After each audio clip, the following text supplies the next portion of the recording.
We have seen many related concepts of friction. अब कोई भी फोर्स को जब हम इंट्रोड्यूस करते हैं तो फोर्स के बारे में तीन चीज जानने की जरूरत होता है। एक होता है मैग्नीट्यूड, दूसरा होता है डायरेक्शन और तीसरा क्या होता है पॉइंट ऑफ एप्लीकेशन, जो कि बहुत ही इंपॉर्टेंट है। तो फ्रिक्शनल फोर्स का पॉइंट ऑफ एप्लीकेशन क्या है? Tangent to the surface of contact. और उसका डायरेक्शन क्या होता है? Opposite to sliding. ऐसे बोले थे नहीं, इट इज फ्रिक्शनल फोर्स का डायरेक्शन कुछ भी हो सकता है। It may be in the direction of motion, in the opposite direction of motion, it may be perpendicular to the direction of motion. क्या था, कैसे पता करेंगे हम? अगर कोई बॉडी रेस्ट में है तो उसके ऊपर जो अप्लाइड फोर्स है फ्रिक्शनल फोर्स उसका ऑपोजिट है। अगर कोई बॉडी स्लाइड कर रहा है तो frictional force is opposite to sliding. दो ही केस तो हो सकता है, या तो बॉडी रेस्ट में है या फिर स्लाइड कर रहा है। तीसरा केस भी हो सकता है जिसमें रेस्ट में भी नहीं है और स्लाइड भी नहीं कर रहा है, जैसे मैं चल रहा हूँ, व्हेन आई एम वॉकिंग। क्या मैं स्लाइड कर रहा हूँ? क्या मैं रेस्ट में हूँ? दोनों ही नहीं है, ना मैं रेस्ट में हूँ ना मैं स्लाइड कर रहा हूँ। तीसरा केस भी आता है, उस केस में हम लोग किसके सहारे लेते हैं? अप्लाइड फोर्स का ऑपोजिट। और तीन तरीके बताए थे आपको डायरेक्शन ऑफ फ्रिक्शनल फोर्स जानने के लिए। अगर सरफेस स्मूथ होता तो बॉडी फिसलता क्या? किधर को फिसलता? अगर फिसलता तो फ्रिक्शनल फोर्स ऑपोजिट डायरेक्शन में है। दूसरा क्या है? देख लो उसके ऊपर net external force parallel to the surface of contact क्या है ना? That is called applied force. Frictional force is opposite to applied force. तीसरा क्या था? Making use of Newton's laws, Newton's first law. कोई बॉडी रेस्ट में है और उसके ऊपर अगर फोर्स आएगा the body will move in the direction of force. जब मैं रेस्ट में था तो चलने लगा तो कौन सा फोर्स मुझे चलने में मदद किया? Frictional force. नहीं तो ऑब्वियसली किसी बॉडी रेस्ट में अगर उसके ऊपर फोर्स आएगा तो body will move in the direction of force. इसका मतलब जब मैं चल रहा हूँ frictional force is in the direction of motion. मैं जिधर जा रहा हूँ, इधर मैं ईस्ट को जा रहा हूँ तो फ्रिक्शनल फोर्स भी ईस्ट की तरफ है। खैर ये सब चीजें हम लोग बार बार प्रीवियस क्लास में डिस्कशन कर लिए। नहीं अभी सबको और बार बार बोलने से तो समय खराब हो जाएगा, आपको पढ़ के आना चाहिए था। चलिए आगे ये सब न्यूमेरिकल्स देखते हैं। सेट ट्रू और फॉल्स।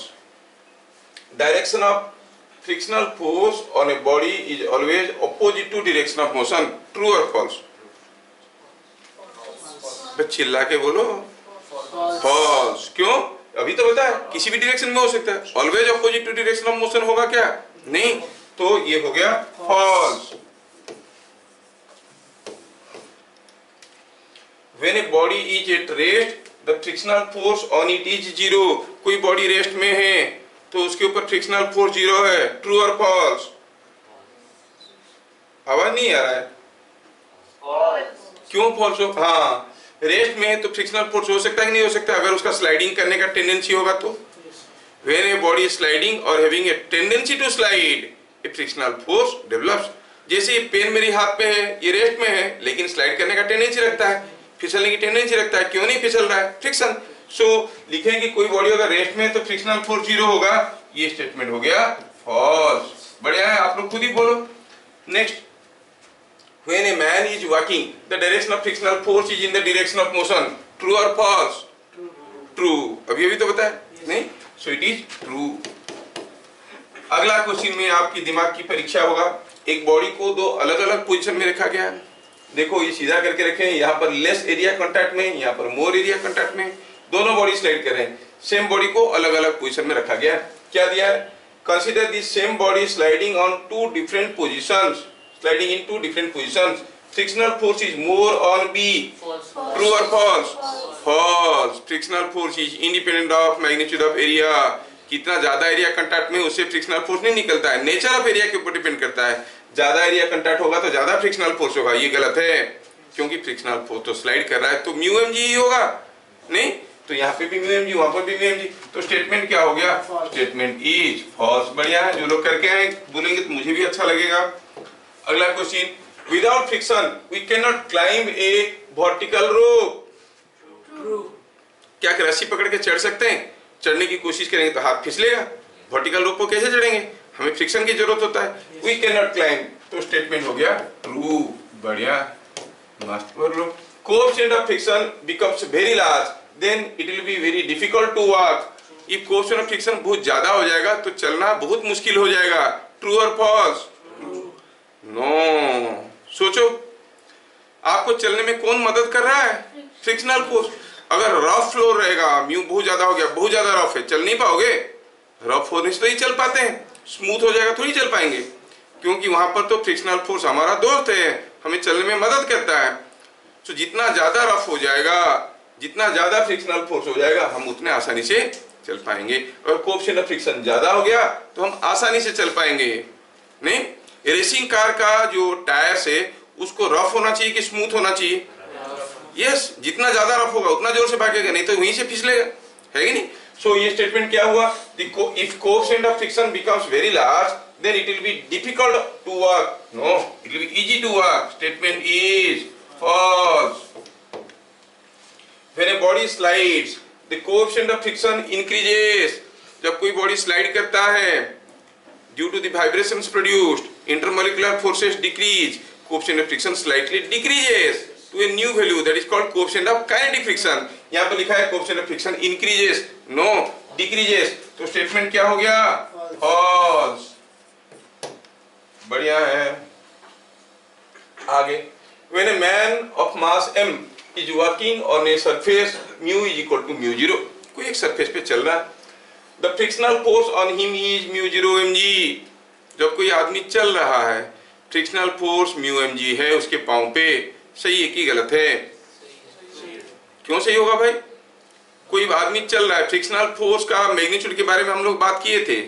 क्या बात किए थे? अगर कोई बॉडी रेस्ट में है, स्लाइड नहीं कर रहा है, रेस्ट में मत बोलो, स्लाइड नहीं कर रहा है तो frictional force is equal to applied force, slide कर रहा है तो frictional force is equal to limiting frictional force. और अगर मालूम नहीं है रेस्ट में है कि स्लाइड कर रहा है तो frictional force is the smaller value out of the two. बताए थे कि नहीं बताए थे? Fa और Fl दोनों में से जो छोटा होगा वही होगा फ्रिक्शनल फोर्स। जब वो आदमी चल रहा है, क्या वो स्लाइड कर रहा है? नहीं, तो फ्रिक्शनल फोर्स कितना होगा? Same as applied force. देखो, थोड़ा सा लॉजिकल चैप्टर आया तो उन लोगों का फ्यूज उड़ गया, समझ रहे हो? इसमें भी हम लोग अपने आप को हीरो मानते हैं कि हम ये कर सकते हैं, वो कर सकते हैं, कुछ नहीं कर सकते। जहां पर लॉजिक्स आता है वहां पर फंस जाते हैं लोग। पढ़ के आना है, सोचना है, समझना है, तभी जाके होगा। हाँ, चक्रवर्ती रखने से कोई थोड़ी चक्रवर्ती बन जाता है। तो ठीक है, तो यहाँ पर क्या हुआ? जब कोई आदमी चल रहा है, as he is not sliding, तो frictional force is not mu mg, it has to be less than mu mg। अगर उसका चप्पल टूट गया है, घिसते हुए जा रहा है तो बात अलग है, लेकिन चल रहा है तो मतलब नहीं कि चप्पल टूटा हुआ नहीं। तो हम क्या कहेंगे? Frictional force is mu mg लिखना गलत है, frictional force is less than mu mg। तो ये स्टेटमेंट हो गया फॉल्स। चीजों को समझो यार, तुम लोग जितना बढ़िया रेस्पॉन्ड करोगे उतना ही ऊपर लेंगे, नहीं तो वहीं छोड़ देंगे, क्योंकि it is one of the difficult chapters and for the first half part of your session this is the last difficult chapter. अगला डिफिकल्ट चैप्टर आएगा काफी देर में, रोटेशनल डायनेमिक्स। ठीक है, चलिए। A ladder can be held at rest on a smooth floor by leaning it against a rough wall। किसी एक rough wall की अगेंस्ट में क्या एक लेडर को हम ऐसे रख सकते हैं? सोचो और बताओ। Can we keep a ladder on a, just a minute, I will draw it again. मान लो कि ये हमारा एक लेडर है, ओहो लेडर नहीं, ये एक लेडर है और कहाँ रखा गया है? Against a rough wall. ये वॉल रफ है लेकिन फ्लोर स्मूथ है। क्या ये स्मूथ फ्लोर के ऊपर कोई लेडर को रफ वॉल के सहारे रख सकते हैं? लिखा है a ladder can be held at rest on a smooth floor by leaning it against a rough wall. सोचना है, सोचो। अगर लेडर फिसलता है तो ये वाला एंड नीचे आएगा। क्यों मैं कोशिश कर रहा हूं, फिसलने की बात क्यों ला रहा हूं? क्योंकि मुझे यहां पर फ्रिक्शनल फोर्स जानना है। ये रफ है ना, अगर ये स्मूथ होता तो ये फिसल जाता, मतलब लेडर का ऊपर वाला हिस्सा नीचे आता, मतलब लेडर के ऊपर जो हमारा फोर्स है, फ्रिक्शनल फोर्स है, वो ऊपर की तरफ है। और यहाँ पे एक नॉर्मल रिएक्शन भी है, लेडर का अपना वेट भी है और नीचे एक नॉर्मल रिएक्शन भी है। So these are the different forces acting on the ladder.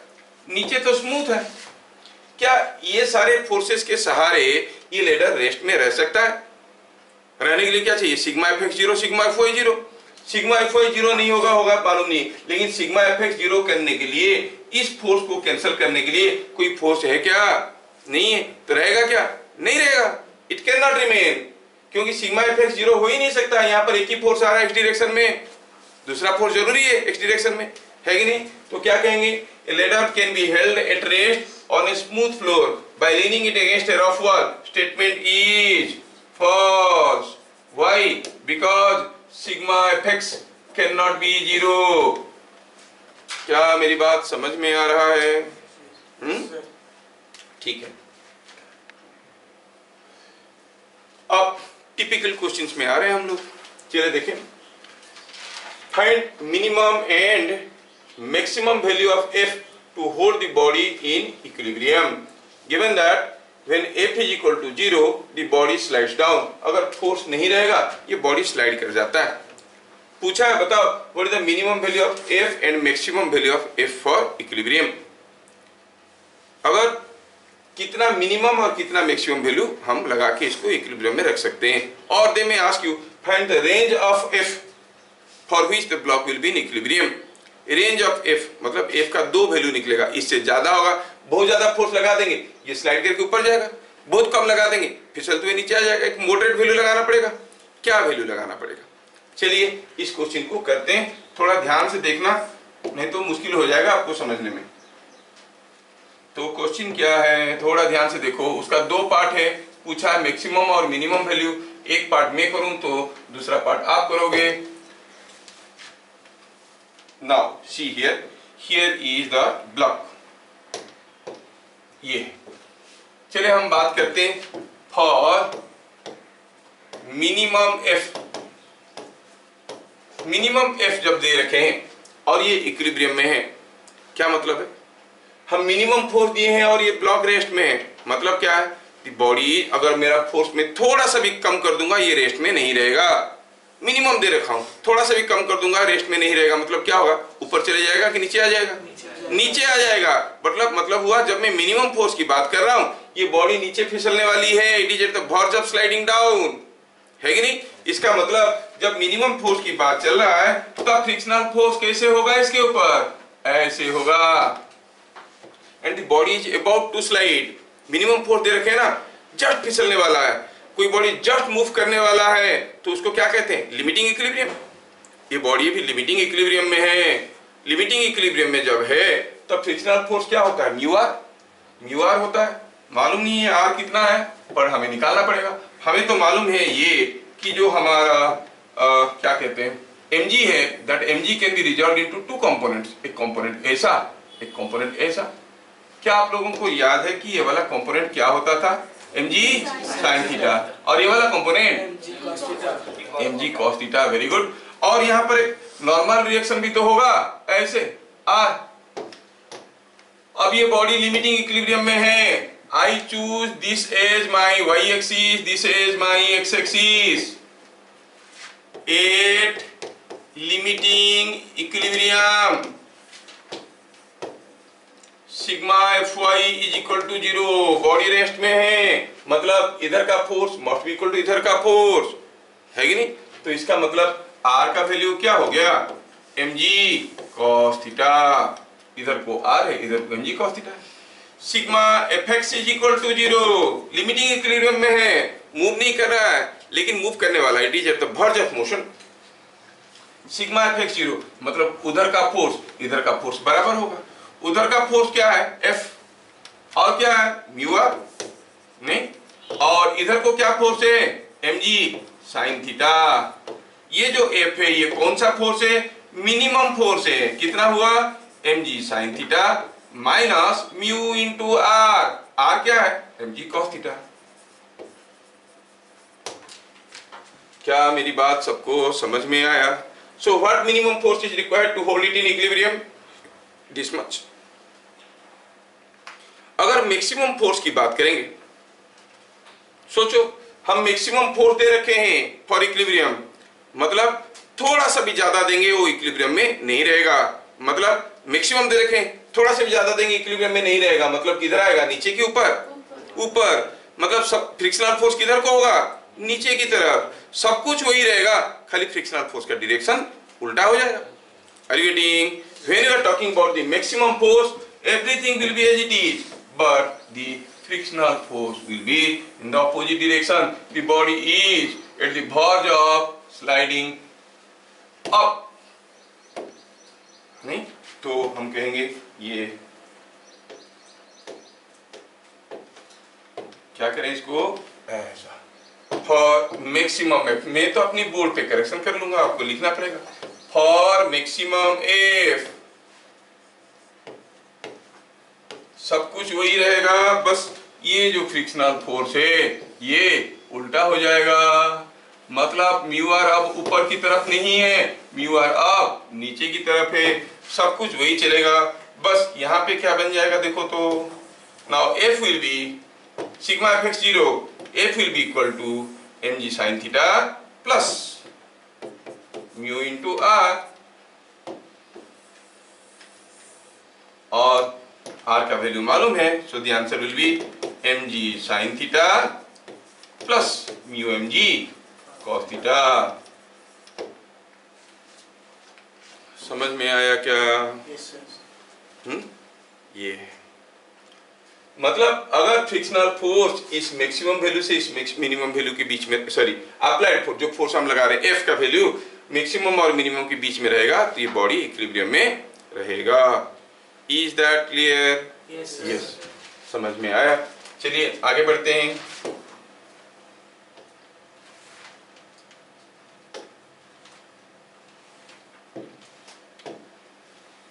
In each case, the block is moving with acceleration 2 meter per second square. Find the value of f. ये दोनों ही case में ये block move कर रहा है, block move कर रहा है, तो पूछा बताओ कितना फोर्स लगाएंगे कि ये 2 मीटर पर सेकंड स्क्वायर में ऊपर की तरफ जाएगा, ये 2 मीटर पर सेकंड स्क्वायर में इधर को जाएगा। अब से आगे जब भी हम न्यूमेरिकल करेंगे ध्यान रखना कि जो नॉर्मल रिएक्शन क्या होता था mg cos थीटा, और फ्रिक्शनल फोर्स क्या होता था, स्लाइड कर रहा है तो म्यू mg cos थीटा, है ना। अच्छा चलिए देखते हैं यहाँ पर। चलिए इस जो बॉडी है इस केस में इसका फ्री बॉडी डायग्राम करते हैं और f का वैल्यू पता करने की कोशिश करते हैं। इसके फ्री बॉडी डायग्राम में एक 6g तो आएगा, वेट है, और क्या आएगा, एक नॉर्मल रिएक्शन भी आएगा, और ये जा रहा है इधर को टूवर्ड्स राइट। क्या कोई बताएगा 6 kg के ऊपर फ्रिक्शनल फोर्स किधर को होगा, टुवर्ड्स लेफ्ट और टुवर्ड्स राइट? Towards left. काफी लोग आवाज नहीं दे रहे। It is mu into R. Sir mu R कैसे होगा, क्योंकि स्लाइड कर रहा है, इट इज मूविंग। रेस्ट में होता था अप्लाइड फोर्स के बराबर होता है, तो स्लाइड कर रहा है, म्यू आर हो गया। अच्छा और क्या है, क्या फ्री बॉडी डायग्राम कंप्लीट हो गया? हम sigma F X 0 sigma F Y 0 कर सकते हैं? नहीं नहीं, ये this body is not in equilibrium, it is accelerating. जब एक्सीलरेट करता हुआ कोई बॉडी आता है तो फ्री बॉडी डायग्राम में सारा एक्सटर्नल फोर्स के साथ साथ हम लोग स्यूडो फोर्स को भी दिखाते हैं। स्यूडो फोर्स होता है m इंटू ए। अब ये 6 kg का मास इधर जा रहा है 2 metre per second square acceleration में, तो ऑब्वियसली जो स्यूडो फोर्स होगा वो कुछ ऐसा होगा, it will be something like this. कितना, 6 इंटू ए में। अब देखो तो sigma F Y is equal to 0 क्या दे रहा है आपको, दे रहा है कि upward force must be equal to downward force, that is R is equal to 6g। और क्योंकि हम सारा एक्सटर्नल फोर्स के साथ साथ स्यूडो फोर्स को दिखा चुके हैं, हम कंडीशंस ऑफ इक्विलिब्रियम लगा सकते हैं। Sigma F X is equal to 0, force towards right must be equal to force towards left. Force towards right क्या है, एफ है, लेफ्ट को क्या है 6a plus mu R, 6a plus mu into R, और a तो दिया है 2 तो बन गया 12 न्यूटन, प्लस म्यू दिया है 0.5 और r कितना है 60 इंटू 0.5 हो गया 30, सो इट इज कमिंग 42 न्यूटन। क्या बात समझ में आ रहा है? ये देखो, if you take your school and the teachers there as your yardstick to what to learn and what not, तो I may not be a good teacher for you। School वाले नहीं पढ़ाएंगे, नहीं डालेंगे, ना ये सब करवाएंगे, ना ही एग्जाम में डालेंगे, वो अपना सिलेबस खुद बनाते हैं। बट वो सिलेबस का कितना व्यापक है, उसके अंदर क्या क्या चीजें आता है वो तो हम जानते हैं, जेई वाले जानते हैं, मेडिकल एंट्रेंस वाले जानते हैं। स्कूल में तो खाली फ्रिक्शन थोड़ा सा करके छोड़ देते हैं। फ्रिक्शनल फोर्स मतलब mu M G, no, frictional force तो कुछ भी हो सकता है, any value between 0 to mu M G, previous class हम लोग बताए थे। चलिए इसी सिरे से ही दूसरे क्वेश्चन को भी करिए। मेरे ख्याल से अभी आप लोग स्मार्ट हो तो शायद आप बता दोगे, ये ऊपर स्लाइड कर रहा है, फ्रिक्शनल फोर्स तो नीचे की तरफ होगा, और स्लाइड कर रहा है तो म्यू आर होगा, स्लाइड कर रहा है तो म्यू आर होगा। अच्छा, frictional force is mu R. थोड़ा ये वाला फोर्स को दूर लेते हैं, चल बेटा तुम इधर आ गया, तो ये वाला फोर्स हो गया म्यू इंटू आर। आर क्या है? R is a normal reaction. क्या कोई बताएगा मुझे what is the value of R? हाँ बोलो। 6g cos theta. बढ़िया है, देखा बच्चे समझ रहे। और ये वाला फोर्स कितना है? ये 6g sin थीटा। और अगर आप अपनी हिसाब से इसको x एक्सिस इसको y एक्सिस लेते हो तो क्या आपका काम नहीं बन जाएगा? बताओ, sigma fy is equal to 0 क्या देगा आपको? Sigma fy is equal to 0 आपको देगा r is equal to 6g cos theta. Sigma fx is equal to 0 कैसे कर सकते हैं? ये बॉडी रेस्ट में है क्या? रेस्ट में नहीं है तो हम नहीं कर सकते। तो फिर अगर इस बॉडी पे हम इक्विलिब्रियम की कंडीशन लगाना चाहेंगे तो हमें इसके साथ साथ शूडो फोर्स को दिखाना पड़ेगा, जो कि कितना है? 6a, ऑपोजिट टू एक्सीलरेशन, है कि नहीं? This force is 6a। तो क्या कहेंगे? Sigma fx is equal to 0 मतलब ऊपर की तरफ f और नीचे की तरफ 6a भी है, 6g sin थीटा भी है और म्यू आर भी है, तो it is 6g sin theta के जगह वैल्यू दिया हुआ है 30 डिग्री, और क्या है? म्यू आर, और क्या है? 6a। सारा वैल्यू डालो। 6g sin 30 होता है 30, क्योंकि sin 30 का वैल्यू 1/2 है। ये 1/2 इंटू 60 हो गया 30।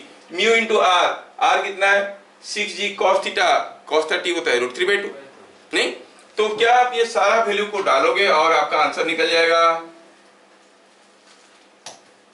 यस, सब वैल्यू आपको मालूम है। यहाँ पर आपको आर मालूम है, थीटा का वैल्यू क्या है? 30 डिग्री, तो why to write theta? Let us write 30। Yes, हमें आर मालूम है, म्यू मालूम है, ए मालूम है, A is given 2 metre per second square, the value of F can be found. हो जाएगा कि नहीं हो जाएगा?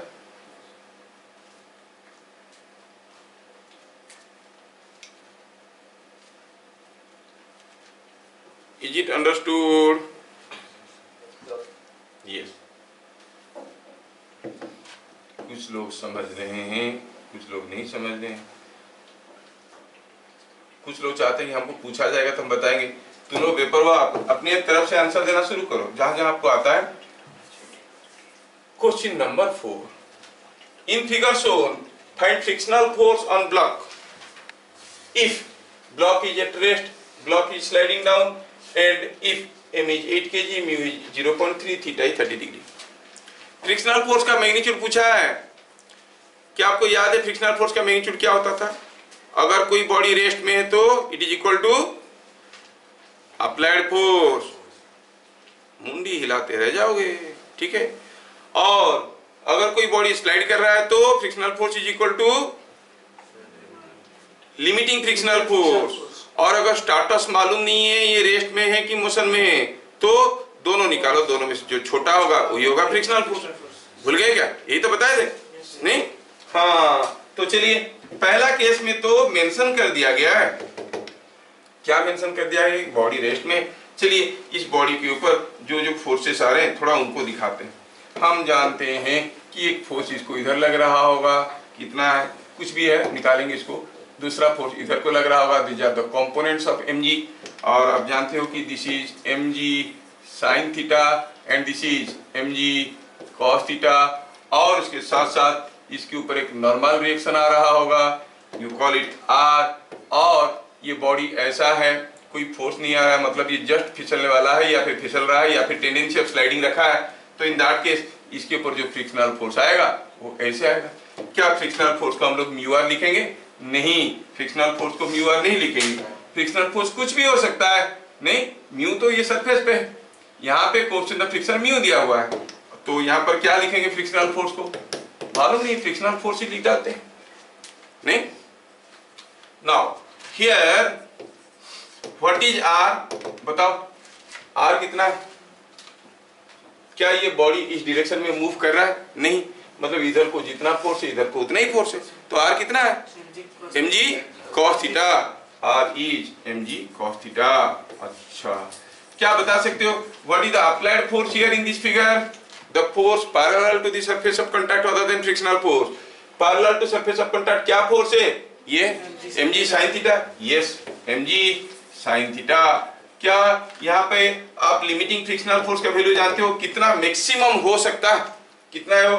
Mu into R, that is mu mg cos theta. क्या मेरी बात समझ में आ रहा है? ये तीन चीज मालूम है। बिट नंबर 1 में बताओ, body at rest, block at rest mention में दिया गया है, मेंशन कर दिया गया है कि बॉडी रेस्ट में है। तो फ्रिक्शनल फोर्स क्या होता है? Same as applied force. तो फ्रिक्शनल फोर्स कितना होगा? mg sin theta. अगर ये बॉडी रेस्ट में है, क्वेश्चन में मेंशन है, if the body is at rest frictional force must be equal to mg sin theta. ठीक है। अगर ये ब्लॉक रेस्ट में नहीं है, स्लाइड कर रहा है, ब्लॉक स्लाइड्स, अगर ब्लॉक स्लाइड कर रहा है तो आप क्या कहोगे? Frictional force is equal to limiting frictional force जो होता है म्यू आर। नहीं, कितना होगा? आर का वैल्यू तो है mg cos थीटा, एफएल का वैल्यू हम निकाल चुके हैं, म्यू mg cos थीटा। अगर ये बॉडी अब स्लाइड कर रहा है तो फ्रिक्शनल फोर्स हो गया म्यू mg cos थीटा। तीसरा केस में m म्यू थीटा दिया हुआ है, बताया नहीं कि बॉडी रेस्ट में है कि स्लाइड कर रहा है। जब when these conditions are there, body rest में है कि स्लाइड कर रहा है मालूम नहीं है। When we don't know whether the body is at rest or sliding, what to do? We find both FA and FL, दोनों में से जो छोटा होगा वही होगा फ्रिक्शनल फोर्स। क्या मेरी बात समझ में आ रहा है? यस। वो एसी वाला स्विच रिमोट देना, वो दिखने के लिए रखा है क्या? लगा है नहीं इसको?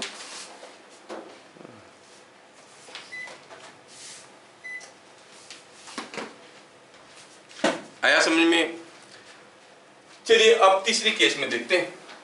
फॉर केस 3, बिट नंबर 3 में आपको दिया है कि m का वैल्यू दिया है 8 kg, थीटा का वैल्यू दिया है 30 डिग्री और म्यू का वैल्यू भी आपको दिया हुआ है। म्यू का वैल्यू कितना दिया है? म्यू का वैल्यू दिया है 0.3। यस, म्यू का वैल्यू दिया है 0.3। इधर क्लियर? तो ऐसा केस में आप कहोगे कि अप्लाइड फोर्स कितना होगा? आप जानते हो applied force is mg sin theta. अभी थोड़ी देर पहले निकाले थे हम लोग, अप्लाइड फोर्स क्या है? mg sin theta. हाँ, तो कितना हो गया? 8 kg है, तो 8 into g into sine 30 is not it 40 Newton. Yes. क्या लिमिटिंग फ्रिक्शनल फोर्स मालूम है? हाँ, म्यू mg cos थीटा। क्या कहोगे? It is 0.3 into 8 into g, cos 30 होता है, cos 30 होता है √3/2। तो कितना हो गया? ये g और 3 मल्टीप्लाई कर दो तो हो गया 3 इंटू 8 हो गया 24, 24/2 इज 12 न्यूटन। देखो दोनों को, कौन बड़ा है कौन छोटा है? FA बड़ा है कि FL बड़ा है? ये करीब करीब होता है आपका √3 का वैल्यू होता है 1.7। अगर 2 भी होता तो कितना होता? 24, इससे कम ही होता। ये तो 1.7 है। तो what we see here? Here FA is greater than FL, FA FL से बड़ा है नहीं? सो फ्रिक्शनल फोर्स क्या होगा? जब अप्लाइड फोर्स ज्यादा हो गया वो रोक नहीं पाएगा, स्लाइड करने लगेगा, तो फ्रिक्शनल फोर्स मैक्सिमम वैल्यू पे रहेगा। क्या है? It is equal to FL। FL कितना था? 12 √3 न्यूटन। क्या बात समझ में आ रहा है? Yes sir. समझ में आ रहा है? दोनों निकाल दिए, दोनों में से जो छोटा होगा। अच्छा बताओ, अभी ये बॉडी रेस्ट में है कि स्लाइड कर रहा है? अप्लाइड फोर्स ज्यादा है लिमिटिंग वैल्यू से। लिमिटिंग वैल्यू क्या है? कितना मैक्सिमम फोर्स तो को आपको रोक सकता है, अपोज कर सकता है। आपका फोर्स उससे भी ज्यादा है, क्या होगा? स्लाइड कर जाएगा, बॉडी स्लाइड्स। क्या सबको समझ में आ रहा है? Yes sir. आगे let us proceed further. Here is another interesting question. A block is pressed against a wall by a force F. कोई एक 6 kg का ब्लॉक है, किसी वॉल में इसको दबा के पकड़ के रखें, रख सकते हैं ऐसे कोई ब्लॉक को, किसी वॉल है, वॉल पे इसको दबा के ऐसे रखेंगे तो रहेगा। Against a wall by a force F. अच्छा, find frictional force on the block and the acceleration of the block if F is equal to 100 Newton, F is equal to 200 Newton. पूछा है ब्लॉक का ऊपर क्या frictional force आ रहा है और क्या है ब्लॉक का एक्सीलरेशन, दोनों बताओ। अगर F का वैल्यू है 100 न्यूटन, F का वैल्यू है 200 न्यूटन, दो वैल्यू दिया हुआ है। ठीक है, पहले मैं इसका फिगर को ढंग से ड्रॉ करूं। अब देखो ये जो ब्लॉक यहाँ पे रखा हुआ है, ये ब्लॉक, इसके ऊपर क्या क्या फोर्सेस आ रहे हैं। एक तो नॉर्मल रिएक्शन आ रहा होगा ऐसा, और क्या है, एक उसका वेट आ रहा होगा ऐसा, नहीं, और ये है R, ये है 6G, और इसके ऊपर फ्रिक्शनल फोर्स भी आ रहा होगा। What is the direction of frictional force on the block? Upward, क्योंकि इसका फिसलने का टेंडेंसी नीचे की तरफ है। तो आप कहोगे इसके ऊपर जो फ्रिक्शनल फोर्स आ रहा है वो ऐसा है, कितना है मालूम नहीं है, ब्लॉक रेस्ट में ही स्लाइड कर गया, मालूम होता तभी तो कर लेते, मालूम नहीं है, we call it frictional force. तो हियर अप्लाइड फोर्स क्या है? The force parallel to the surface of contact. Wall के साथ जो सरफेस है वो पैरेलल है, उसके साथ कांटेक्ट होगी, इसके ऊपर क्या एक्सटर्नल फोर्स आ रहा है? 6G। तो अप्लाइड फोर्स हो गया 6G। The net external force parallel to the surface of contact is called applied force। ठीक है, 6G। कुछ लोग इतना जोर से भूल जाते हैं, नहीं, बहुत जल्दी भूलते हैं। कोई बाल्टी है, suppose here is a bucket, हम इसमें पानी भर रहे हैं 2 लीटर पर सेकेंड, और मान लो इधर से निकल रहा है 3 लीटर पर सेकेंड। 1 घंटे के बाद बकेट में कितना पानी रहेगा? क्या रहेगा? जितना घुस रहा है, अगर उससे ज्यादा रेट में जाएगा तो रहेगा कितना? कितने दिन में भरेगा? भरेगा कभी भी? कभी नहीं भरेगा। आप लोग इतने हाई रेट में ड्रेन आउट होते हो, और मैं क्या करूं बेचारा, मैं अगर 50 लीटर पर सेकेंड डालूंगा तब कुछ दिखेगा कि है, लेकिन वो भी कुछ दिन के बाद पता चला गायब हो गया। नहीं, कुछ लोगों का ऐसा है, हम पहले भी बता चुके हैं, जो अच्छे बच्चे होते हैं और बुरे बच्चे होते हैं वो 2-3 टाइप के होते हैं, बताया था ना। Here is a type of student, here is a type of student, and here is a type of student। ये सब अच्छे बच्चे हैं। यहाँ पर दूसरे भी बच्चे हैं, कुछ इस किस्म के हैं जिनके पीछे छोटे से होल है, कुछ इस किस्म की है जिनका बेस है ही नहीं, ऊपर नीचे दोनों तरफ खुला है, और कुछ इस किस्म के। सोचो, अब बारिश होगा बराबर A B C D E F, क्या ये D E F कभी भी भरेंगे? भरता हुआ लगेंगे, लेकिन इसके नीचे छेदा है ना, ये तो जैसे घुसेगा वैसे ही निकलेगा, जितना स्पीड में घुसेगा उतना स्पीड में निकलेगा, और ये घुसेगा ही नहीं, तो घुसेगा ही नहीं। क्या बोल रहे हैं, से खड़े होकर हम लोग देखी जा रहे हैं, वीडियो देख रहे हैं, उससे अच्छा होता कि कोई साउथ इंडियन मूवी देखते अच्छा लगता है। ये फिजिक्स देख रहे हैं, ये तीनों का तो गया बेड़ा पार। नहीं, इनको साइंस नहीं लेना चाहिए। If you fall into this category, please request your principal, give him a packet of sweet. Sir मेरा थोड़ा स्ट्रीम बदल दीजिए, नहीं तो मैं तो गया डूबा ऐसे। नहीं, और जो बच्चे ऐसे होते हैं, ऐसे वाले बच्चों के बारे में आपका क्या ख्याल है? अगर बराबर बारिश होगा भी तो इसमें से सबसे ज्यादा कौन खाएगा? सबसे कम कौन खाएगा? सी। ये तो जितना दिया जाएगा उतना ही खाएगा, ये थोड़ा इधर उधर, सर ऐसे होने से क्या होता है, वैसे होने से क्या होता है, पूछ के थोड़ा एक्स्ट्रा खाएगा। नहीं, और इसको तो 25 तो 2 ठो अंदर जाएंगे, बाकी 23 बाहर जाएंगे। नहीं, हाँ, और हम कैसे पता करेंगे कौन क्या है? आप लोग खुद से बोलोगे तो होगा। आप अगर खुद से बोलोगे कि हाँ सर मैं सी कैटेगरी को हूँ, तो फिर मैं बोलूँगा अच्छा ये सी कैटेगरी कहते हैं, ठीक है, मैं देते वक्त भी थोड़ा धीरे से ऐसे करके दूंगा, या फिर यहाँ पे कुछ ऐसा वाला लगा दूंगा ताकि मैं भी जोर जोर से दूं तो इसके अंदर ये घुसे। बोलोगे नहीं सर मेरे को देख के आपको पता कर लेना है कि मैं कैसा स्टूडेंट हूँ, मैं पहले उल्टा करके देखूंगा नीचे छेदा है कि नहीं। अरे अंकित, नहीं सर मेरा तो है, मेरा तो निकल जाता है, जो भी खाता हूँ सब निकल जाता है, गया खाना। देखो इधर F is equal to 6G। अच्छा बताओ यहाँ पे आर का वैल्यू कितना होगा? किसी भी हाल में ये बॉडी ऐसे मूव नहीं कर रहा, R must be equal to F. Limiting value क्या हो सकता है? Limiting frictional force mu into R मतलब it is mu into F.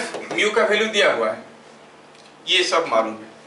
अब देखो व्हेन एफ इज कितना दिया था रे? 100 and 200 वेरी गुड। एफ 100 है, क्या बता सकते हो आर कितना है? Sigma F X is equal to 0 से ही तो आ रहा है, ये जितना होगा ये उतना ही होगा। It is R is 100 newton. अच्छा तो म्यू आर कितना है? लिमिटिंग फ्रिक्शनल फोर्स कितना है? The limiting value of frictional force is mu R. FL is mu R कितना होगा? म्यू 0.5 है, R इज 100, मल्टीप्लाई करो तो हो गया 50 न्यूटन। सोचो और बताओ, यहाँ पर F जब 100 न्यूटन है तब अप्लाइड फोर्स कितना है? 6G, 60 newton. Look at all this data and tell me, ये बॉडी रेस्ट में रहेगा कि फिसलेगा? अगर मेरा फोर्स लिमिटिंग वैल्यू से भी ज्यादा हो गया तो फिसल जाएगा, कम हो गया तो रुक जाएगा। अप्लाइड फोर्स इज 6G और रोकने वाली फोर्स है 50 न्यूटन। रेस्ट में रहेगा कि स्लाइड करेगा? स्लाइड करेगा। The body slides. और दोनों में से कौन छोटा है? FL छोटा है। So as FA is more than FL। आप कहोगे जो फ्रिक्शनल फोर्स होगा वो कितना होगा? FL के बराबर होगा, वो होगा 50 Newton.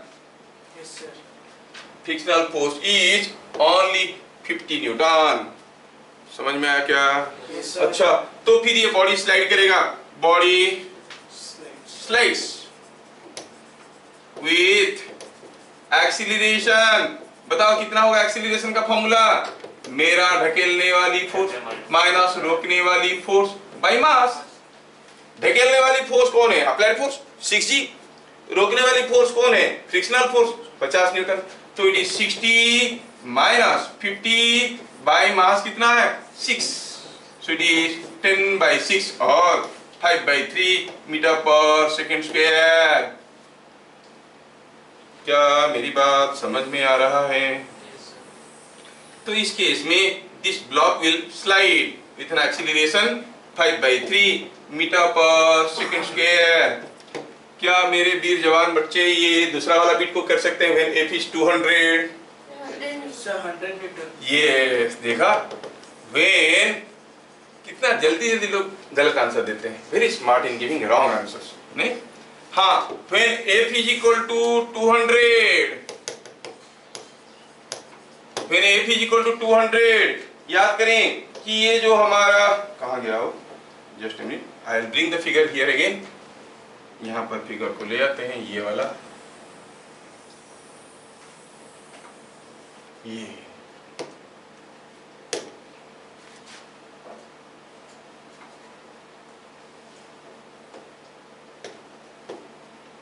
Yes. When F is equal to 200, सोचो अप्लाइड फोर्स कितना है? 6G। R कितना है? 200। और ये आपका FL कितना है? FL is 100. Yes, mu into R. FL is mu into R. Frictional force FL limiting value of frictional force is 0.5 into 200 हो गया 100 न्यूटन। अब दोनों में से छोटा कौन? अप्लाइड फोर्स की limiting frictional force. Applied force छोटा पड़ गया, स्लाइड करेगा क्या? नहीं करेगा, वो तो 100 न्यूटन तक रोक सकता है। और हम दे रहे हैं 60 न्यूटन का, नहीं स्लाइड करेगा। तो दोनों में से जो छोटा होगा वही होगा frictional force. Therefore, the frictional force is equal to applied force and that is equal to 60 newtons only. समझ में आया क्या? क्या बॉडी रेस्ट में स्लाइड कर रहा है? Body is at rest. Body is at rest, very good. Applied force is less than limiting frictional force. Body rest में, अगर बॉडी रेस्ट में है तो एक्सीलरेशन क्या है? 0। तो हम कहेंगे एक्सीलरेशन इज 0। समझ में आया? Yes sir. सब समझ में आ जाता है, लेकिन खुद से करने से नहीं बनता है कि नहीं? ऐसा मत देखो, कैमरा घुमा देंगे, वायरल कर देंगे तेरे को।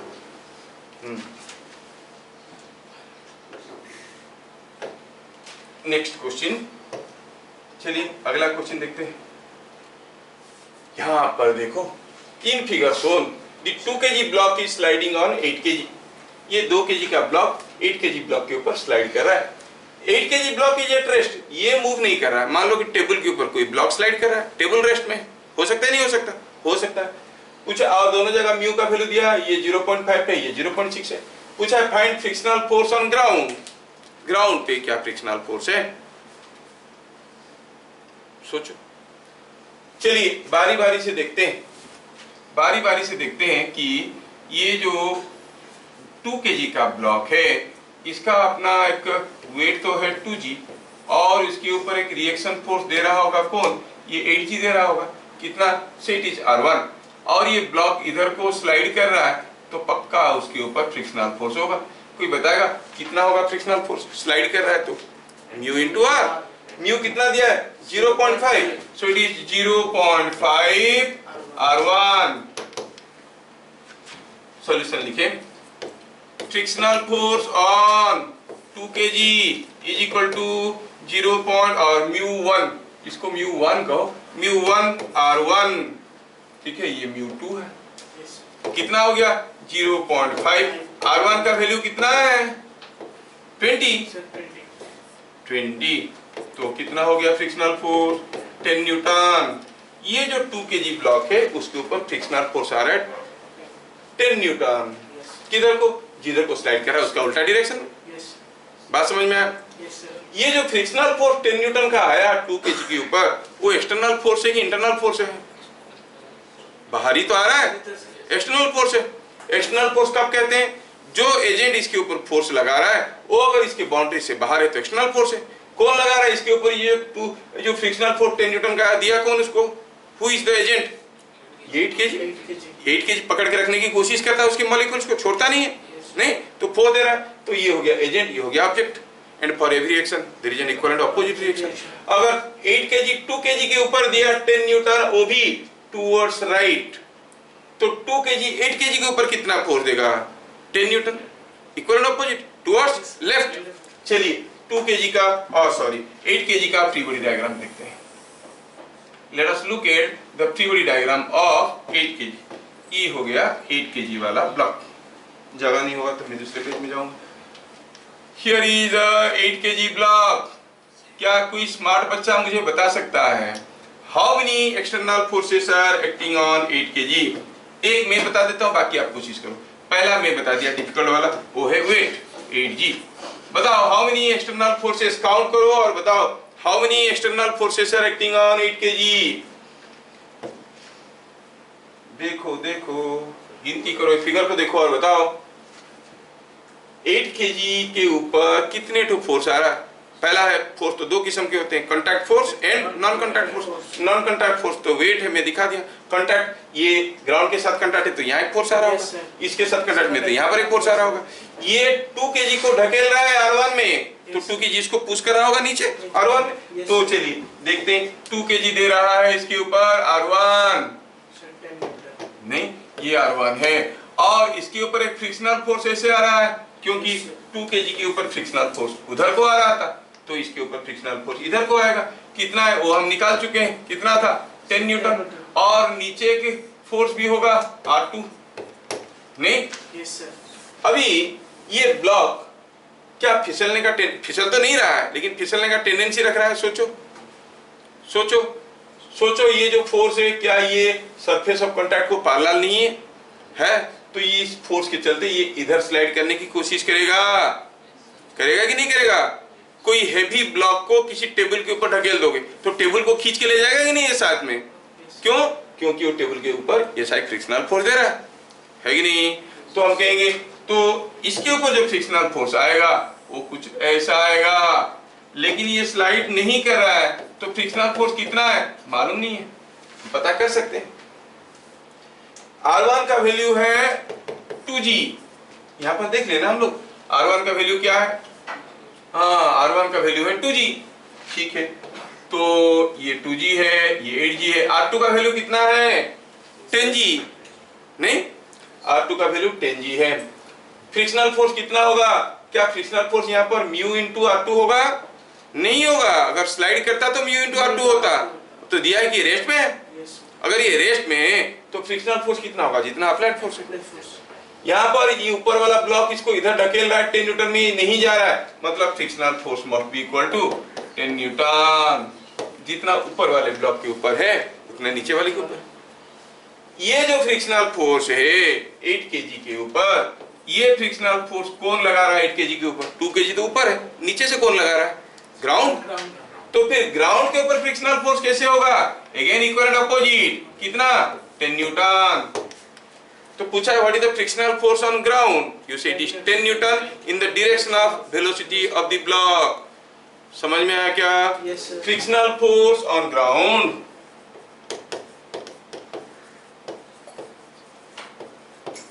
is 10 Newton in direction of velocity of 2 kg.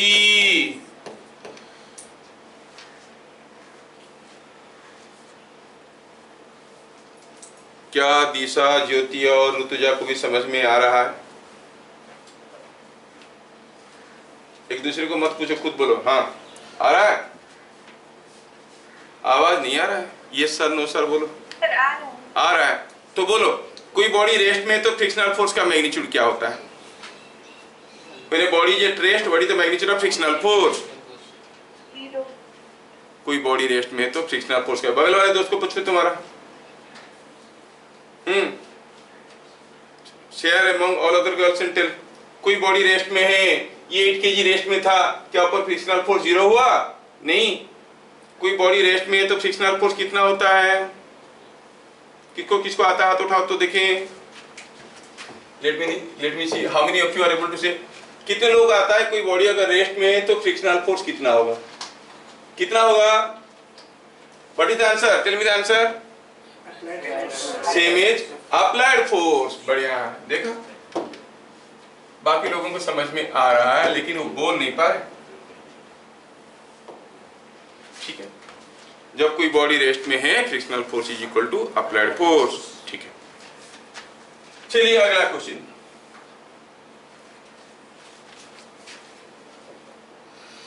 दुखी मन मेरे सुनो मेरा कहना, यहां नहीं रहना, कहीं दूसरी जगह रहना, तभी बहुत खुशी में रहना। पढ़ के नहीं आने से क्या होगा? और पेरेंट्स को तो कुछ मालूम ही नहीं है, वो तो तुम्हारे फेस में देखते हैं और जब भी देखते हैं उनको प्यार आ जाता है, मेरा बेटा मेरा बेटी। और पता चला कि उसके पीछे कितना खूंखार एक लड़का है या लड़की है। एनीवे, चलिए, in figure shown find frictional force on 2 kg। वाह, ये 40 न्यूटन का फोर्स दे रखा है। मैं थोड़ा अभी चाहूंगा कि कुछ लोग स्मार्टली मुझे आंसर करें। ये जो आपका सिस्टम दिया गया है, ये सिस्टम पहले चलो सोचते हैं कि ये मूव करेगा कि नहीं करेगा। क्या आप बता सकते हो? इधर एनीवन हु कैन डेयरिंगली से what is the normal reaction here? 10G. कितना? 10G. 10G होगा, सिंपल। 2 kg 8 kg दोनों का वेट है 10G, इतना तो आपको मालूम है। अच्छा, यहाँ पर कोएफिशिएंट ऑफ फ्रिक्शन दिया है 0.5, मतलब ये और ग्राउंड के बीच में मैक्सिमम फ्रिक्शनल फोर्स कितना हो सकता है? Mu into are, 0.5 into 10G हो गया 50 न्यूटन। तो यहाँ पर FL कितना है? तो लिखेंगे here R is equal to 10G। FL it is limiting frictional value or limiting value of friction, limiting value of friction on ground कितना है? It is mu into R, that is 0.5 into 10G, हो गया 50 Newton. मैं दे रहा हूं 40 Newton का force, क्या ये ब्लॉक चलेगा? सारा एंट्रेंस इसमें आ चुका है। यहाँ पर हो सकता है कितना फोर्स? 50 न्यूटन रोकने के लिए मैं ढकेल रहा हूँ 40 न्यूटन में, ढकेल पाऊंगा क्या? नहीं, it will not move. That means the system is not moving, everything is at rest. समझ में आ गया? Now go back to the question, what is the frictional force on 2 kg? एक टेबल के ऊपर कोई ब्लॉक रखा हुआ है, आप टेबल को ढकेल रहे हो लेकिन ढकेल नहीं पा रहे हो, तो क्या वो ब्लॉक स्लाइड कर रहा है? नहीं। क्या स्लाइड करने का टेंडेंसी है? वो भी नहीं। अगर ये मूव कर जाता अगर इसको जोर से मूव करवा लेते, सपोज हम 40 न्यूटन की जगह 400 न्यूटन लगा देते, तो ये फिसल जाता बहुत जोर से। जैसे ही मूव करता है, इसके ऊपर बैठा हुआ ये भी मूव करता, ये मूव करता तो इसका एक्सीलरेशन होता, एक्सीलरेशन होता तो एक शैडो फोर्स होता, और शैडो फोर्स के चलते फिसल जाता। मैं अगर जोर से ढकेल के ले जाऊंगा, ये फिसल के इधर से गिर जाएगा, है कि नहीं? लेकिन अभी तो ये चल ही नहीं रहा है, तो 2 kg के ऊपर फ्रिक्शनल फोर्स क्या है? 0, है कि नहीं? सो हाँ, the table does not move, क्या लिखेंगे? The 8 kg block does not move, क्या लिखें? The 8 kg block does not move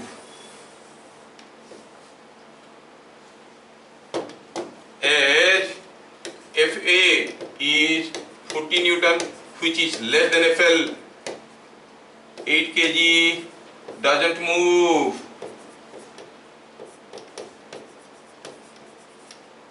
So frictional force on 2 kg is 0. उसके ऊपर कोई अप्लाइड फोर्स नहीं है। 2 kg के ऊपर कोई फोर्स है parallel to the surface of contact? खाली वेट है, नॉर्मल रिएक्शन, और तो कुछ है ही नहीं। अगर ये चलते बनता तो एक शैडो फोर्स आता parallel to surface of contact, वही काम करता हमारा अप्लाइड फोर्स की तरह। क्या मेरी बात समझ में आ रहा है? Yes. Question number 8, question number 8, let us C.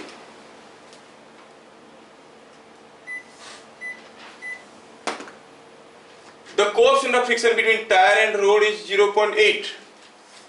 In what minimum time a car can attain a speed of 90 km per hour starting from rest?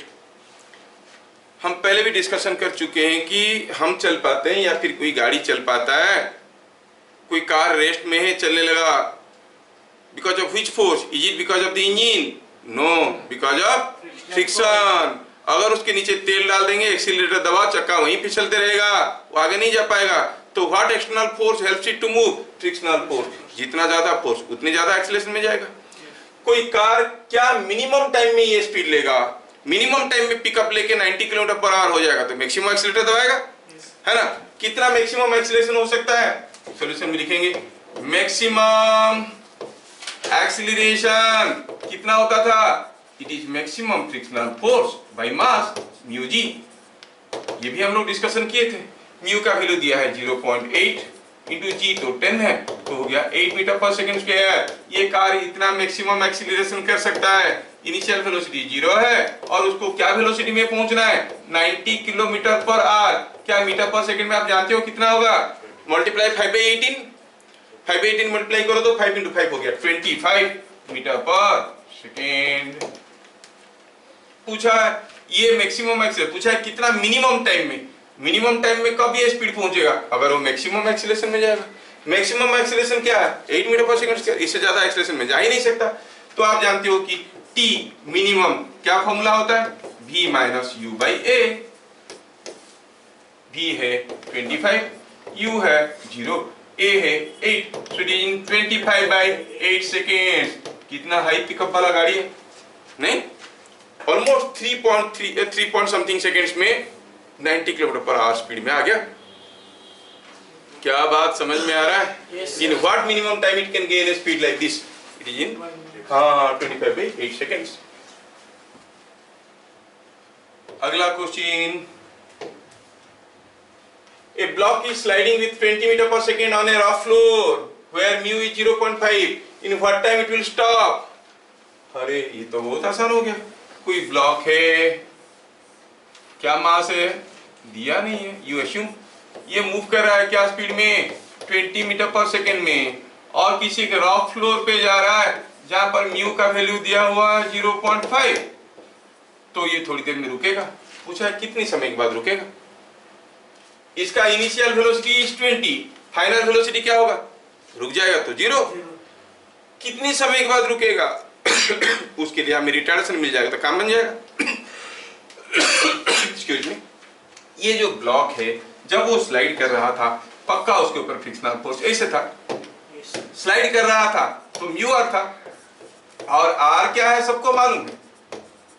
मैं क्यों बताऊं आपको कि आर का वैल्यू mg है, तो आपको मालूम है। सो आर अगर mg हुआ, जो आपको मालूम है, तो आप कहोगे here retarding force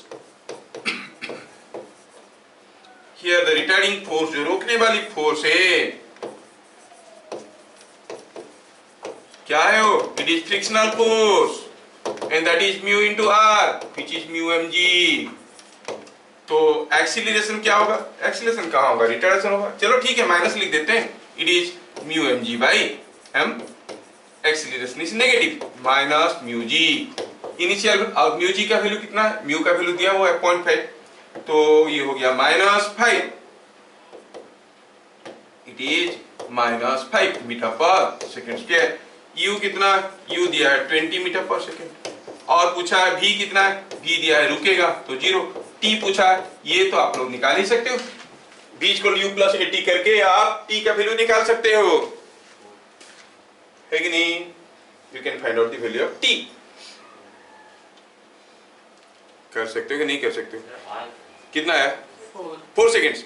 yes yes, तो t कितना आ गया? 4 सेकेंड। तो कोई ब्लॉक को 20 मीटर पर सेकेंड में अगर इस रफ फ्लोर पे फेंकेंगे 4 सेकेंड बाद रुक जाएगा। ठीक है, देखो फ्रिक्शन में ना बहुत सारे मिसकंसेप्शंस भरे हुए हैं। हर जगह देखोगे जहां पर फ्रिक्शनल फोर्स आएगा, most of the bookish questions में फ्रिक्शनल फोर्स को म्यू mg ले लो, जबकि मेरे यहाँ पर कभी म्यू mg होता है तो कभी नहीं होता है ना। और अगर IIT JEE के लिए सोचेंगे तो this is one of very difficult chapter. मैं तो चाहता हूँ कि सारे कंसेप्ट आपको दे दो, थोड़ा सा क्वेश्चन करवाऊँ, ताकि आप में से जो लोग बहुत अच्छा करना चाहते होंगे वो किसी बुक से करेंगे तो कोई एक्स्ट्रा थ्योरी की जरूरत नहीं पड़ेगा। थ्योरी एटलीस्ट, कंसेप्ट एटलीस्ट सारे कवर हो जाए, चाहे न्यूमेरिकल सारा ना कवर हो जाए। ठीक है, चलिए अगला question number 10। A man can run with maximum acceleration 18 metre per second square on surface of earth. कोई आदमी कितना मैक्सिमम एक्सीलरेशन में दौड़ सकता है? जितना मैक्सिमम एक्सीलरेशन में कार जा सकता है। क्या हो? म्यू इंटू जी। दोनों का, टायर का म्यू ज्यादा है तो उसका एक्सीलरेशन ज्यादा होता है, आपकी चप्पल का म्यू कम है तो कम में होगा। तो दिया है कि मैक्सिमम एक्सीलरेशन कितना है? 18 मीटर पर सेकेंड स्क्वायर। तो आपको याद रखना है maximum acceleration on earth is nothing but mu into g, that is the maximum force, frictional force by mass, mu mg by m। ओ दिया हुआ है 18, म्यू कितना है मालूम नहीं है, लेकिन ये दिया है कि ये आदमी अगर मून पे दौड़ेगा तो कितना मैक्सिमम एक्सीलरेशन में दौड़ सकता है। मून पे जाएगा तो बोल रहा है कि assume same value of mu, mu वही रहेगा। जी का वैल्यू मून पे क्या होता है? g/6। अर्थ पे अगर g है तो मून पे होता है g/6। तो आपको हो गए मैक्सिमम एक्सीलरेशन ऑन मून क्या हो जाएगा? Is equal to mu g/6। कितना होगा? 3 मीटर पर सेकेंड स्क्वायर। कभी आप लोग समझे हो? वो जो देखते हो मूवी वगैरह में मून वॉक कर रहा है, कैसे कैसे पाँव फिसल फिसल के चल रहा है, कभी सोचो इसको क्यों मून वॉक बोलते हैं? नहीं, हम लोग तो मजा लेते हैं। मून वॉक क्यों ऐसे करता है वो? क्योंकि मून पे जी कम होने के कारण फ्रिक्शन कम है। चलने की कोशिश करोगे तो ऐसे खींच के आगे चलने की कोशिश करोगे, पाँव बार बार पीछे की तरफ फिसलने लगेगा। समझ में आ रहा है? सो ऐसे ऐसे चलने से उसको मून वॉक कहते हैं। हर चीज में मजा ले लेते हो, लेकिन इसके पीछे फिजिक्स क्या है वो देखना नहीं है। नहीं, मून वॉक तुम लोग तो करते हो, लड़के होगा तो करते हैं मून वॉक वगैरह, करते हैं कि नहीं? अभी मार्स वर्क करेंगे तो कुछ अलग हो जाएगा, क्योंकि वो तो बहुत स्ट्रांग है। नहीं, उसका जी का वैल्यू काफी हाई है। जुपिटर वर्क करेंगे तो वो अलग हो जाएगा। लेकिन मून वॉक कैसे होता है? क्योंकि पाँव फिसलता है वहां पे। समझ में? अगर जुपिटर पे रहने वाला कोई प्राणी उतना वैल्यू ऑफ म्यू लेके अर्थ पे आ जाएगा तो अर्थ वॉक जैसे करेगा, आप लोग मून वॉक वैसे करते हो, क्योंकि वो उतनी स्पीड में चलने की कोशिश करेगा जितना वहां पर चलता था, और यहाँ पर पाँव फिसलेगा क्योंकि जी का वैल्यू कम है as compare to that of Jupiter, है कि नहीं? वो चलेगा तो आपको लगेगा मून वॉक कर रहा है। तो आपसे ये सोचो कि कोई अगर आपके सामने मून वॉक वाला डांस कर रहा है तो बोलोगे ये एलियन है, जुपिटर से आया है इसलिए ऐसे चल रहा है कि नहीं? हाँ, मून पे तो कभी हम गए नहीं। चलो ठीक है, अगला। A block of mass 10 kg is kept on a floor. A horizontal force 30 Newton is acting on it towards east. ये क्वेश्चन में थोड़ा दिमाग लगेगा, ध्यान से देखो, देख लो। When an additional horizontal force of F0 is applied on it, the block just starts moving. Find value of F0 if it is directed towards east west north. तीनों केस में F0 का वैल्यू पूछा गया है, exclusively for NEET people, उनको चाहिए। तो जो लोग नीट के लिए तैयारी कर रहे हैं उनको तो ध्यान देना है ऐसा क्वेश्चन में। क्वेश्चन को दोबारा पढ़ लिया जाए। A block of mass 10 kg is kept on a floor where mu is 0.5। तुरंत दिमाग में आपका आ गया कि मैक्सिमम फ्रिक्शनल फोर्स कितना हो सकता है। फ्लोर पे रखा 10 kg है, ये म्यू है, म्यू mg होता है मैक्सिमम फ्रिक्शनल फोर्स। तो मैक्सिमम कितना होगा 100 इंटू 0.5, 50 न्यूटन, मतलब मैक्सिमम फ्रिक्शनल फोर्स 50 न्यूटन है। हमने उसके ऊपर एक फोर्स लगाया है 30 न्यूटन टुवर्ड्स ईस्ट, क्या वो चलेगा? 30 न्यूटन का फोर्स दे लगा रखा है। क्वेश्चन को पढ़ो और बताओ। इन दिस क्वेश्चन FL क्या है 50, FA क्या है अप्लाइड फोर्स 30 न्यूटन। अच्छा, बोल रहा है कि उसको चलाना था तो कोई तुम्हारा दोस्त आया और वो F0 फोर्स लगाया। कैसे लगाया? हॉरिजॉन्टल लगाया। सर हॉरिजॉन्टल तो नहीं लिखा है। अरे नहीं लिखा है तो क्या, टुवर्ड्स ईस्ट वेस्ट नॉर्थ हुआ तो हॉरिजॉन्टल हुआ ना। कोई चीज को ईस्ट को वेस्ट को नॉर्थ को किधर को भी पुश करोगे तो हॉरिजॉन्टल फोर्स हो गया। F0 फोर्स लगाया, F0 का वैल्यू क्या होने से वो ब्लॉक चलना शुरू करेगा। अच्छा, तुमने ईस्ट के तरफ दे रखा है 30 न्यूटन जो कि अप्लाइड फोर्स है, वो भी एक हॉरिजॉन्टल फोर्स दिया, तो उसका फोर्स भी तो हॉरिजॉन्टल फोर्स अप्लाइड फोर्स हुआ है कि नहीं? तो फिर यहाँ पर नेट अप्लाइड फोर्स क्या है? अप्लाइड फोर्स का डेफिनेशन क्या था? Net external force parallel to the surface of contact. Net applied force parallel to surface of contact. अभी दो अप्लाइड फोर्स है, एक तुम दे रखे हो 30 न्यूटन का, एक तुम्हारा दोस्त दे रहा है। अगर वो ईस्ट के तरफ दे रहा है तो नेट अप्लाइड फोर्स क्या होगा? तुम्हारा ईस्ट के तरफ, उसका भी ईस्ट के तरफ, तो नेट क्या हो जाएगा? F0 plus 30। अगर वो वेस्ट के तरफ दे रहा होगा तो F0 माइनस 30, क्योंकि उसका फोर्स तेरा फोर्स एक दूसरे को अपोज कर रहे हैं। अगर वो नॉर्थ के तरफ दे रहा होगा तो तुम दे रहे हो ईस्ट के तरफ, वो दे रहा है नॉर्थ के तरफ, दोनों फोर्स आपस में परपेंडिकुलर हुए कि नहीं हुए? तो अप्लाइड फोर्स क्या हो जाएगा? F0 का स्क्वायर प्लस 30 का square whole over. In each case, the block will just move if the applied force is equal to limiting frictional force. क्या मेरी बात समझ में आ रहा है? Yes. तो अभी उसको लिखेंगे। Solution. Here, limiting frictional force is mu into r. mu तो दिया है 0.5, r है 10 kg, तो बन गया 50 Newton. When F0 is towards east, applied force कितना हो गया? F0 plus 30, नहीं? Yes, sir. To just move the block, आपका applied force must be equal to limiting frictional force. तो F0 का वैल्यू क्या हो जाएगा? F0 plus 30 must be equal to limiting value कितना है 50, तो F0 कितना होना चाहिए? 20। आप ऑलरेडी दे रखे हो 30 न्यूटन, आपके दोस्त मदद करने के लिए आया, वो भी सेम डायरेक्शन में पुश किया, वो अगर 20 न्यूटन में पुश करेगा तो ब्लॉक चलने लगेगा। क्या मेरी बात समझ में आया? Now go for the second case. when the F0 is towards east towards west, second bit में पूछा है F0 is towards west, F0 is towards west, क्या आप बता सकते हो क्या होगा? थोड़ा जगह बना लेते हैं, सारे फोर्सेस को अकाउंट में लेना है। Yes, you are correct. 80 Newton, very good. देखा 80 न्यूटन। आवाज क्यों नहीं आ रहा है? आवाज क्यों नहीं आ रहा है? माइक्रोफोन को थोड़ा, हाँ, ये F0 हो गया। ये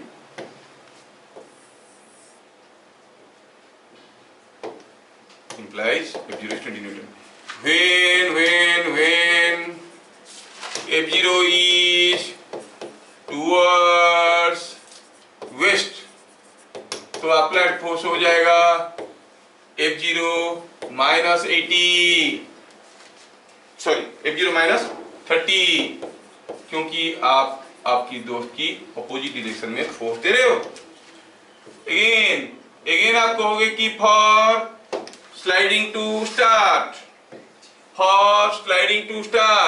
आपका applied force must be equal to limiting frictional force, मतलब F0 minus 30 F0 minus 30 must be equal to 50 और F0 is 80 Newton.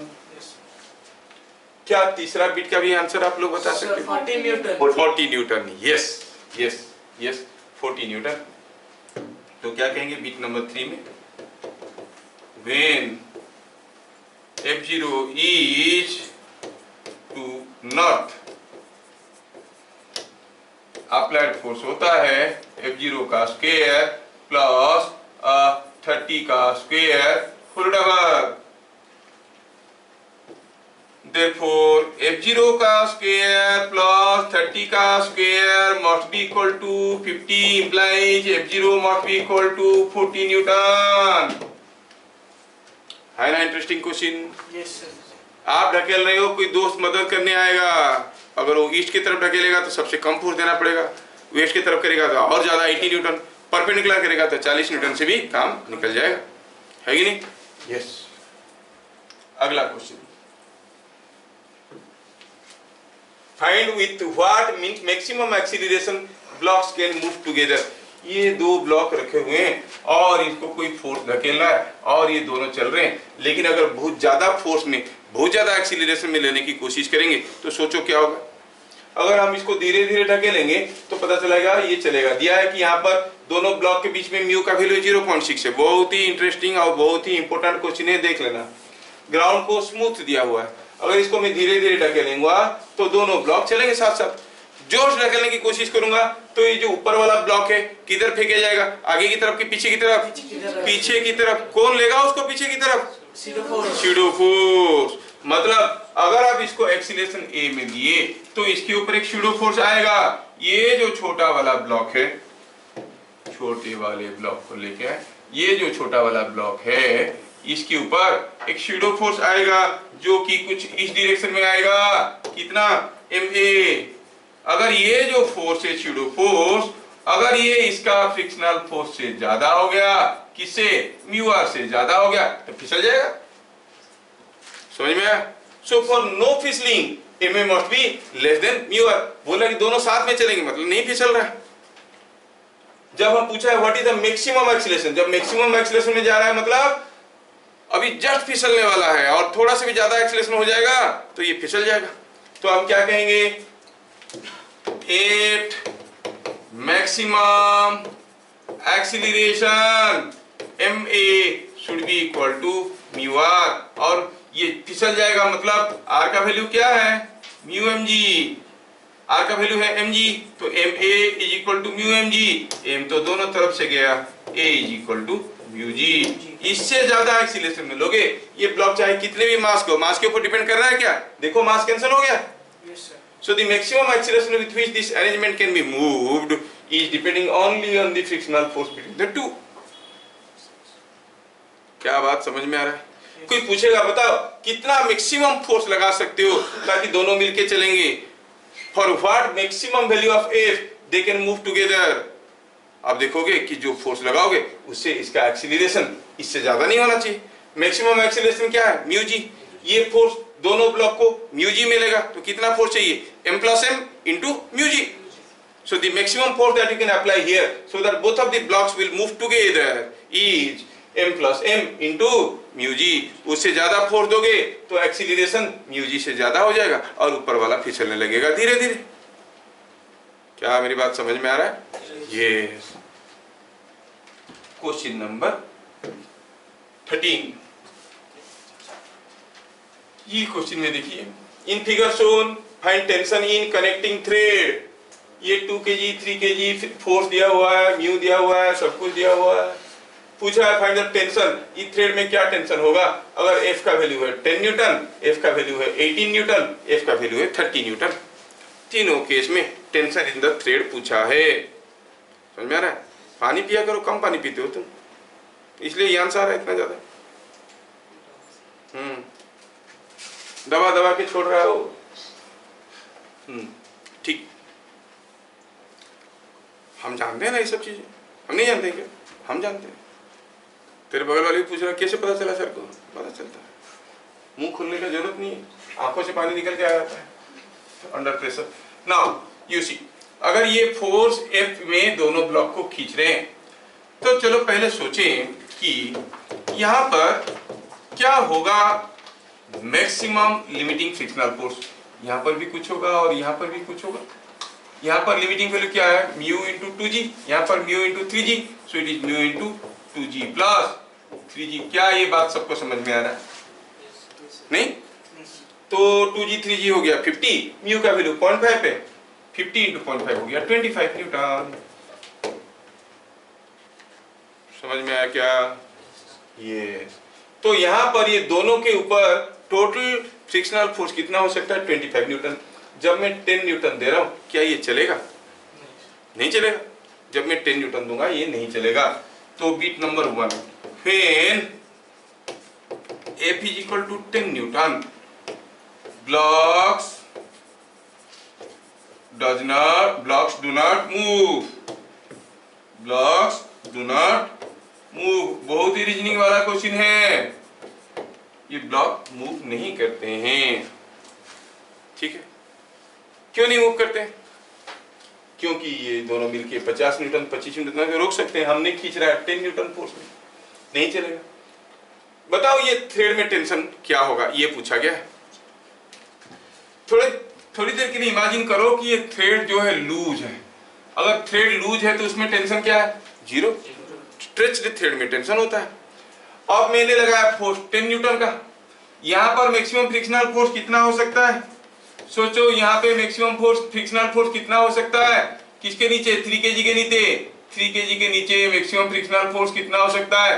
It is, अरे आजा, हाँ, it is mu into 3g, 0.5 into 3g। यहाँ पर मैक्सिमम फ्रिक्शनल फोर्स क्या हो सकता है? 15। जबकि यहाँ पर कितना हो सकता है? कितना? 10। मैं लगा रहा हूं 10 न्यूटन का फोर्स, ये खुद ही रोक लेगा क्योंकि 15 न्यूटन तक रोक सकता है। तो ये थ्रेड टाइट होगा क्या? नहीं सर। तो थ्रेड में टेंशन क्या होगा? 0। When you are applying a force of 10 newton, tension in the thread is 0। समझ में आ रहा है? यस। तो हम कहेंगे टेंशन इज इक्वल टू 0। दूसरा बीट में पूछा है if F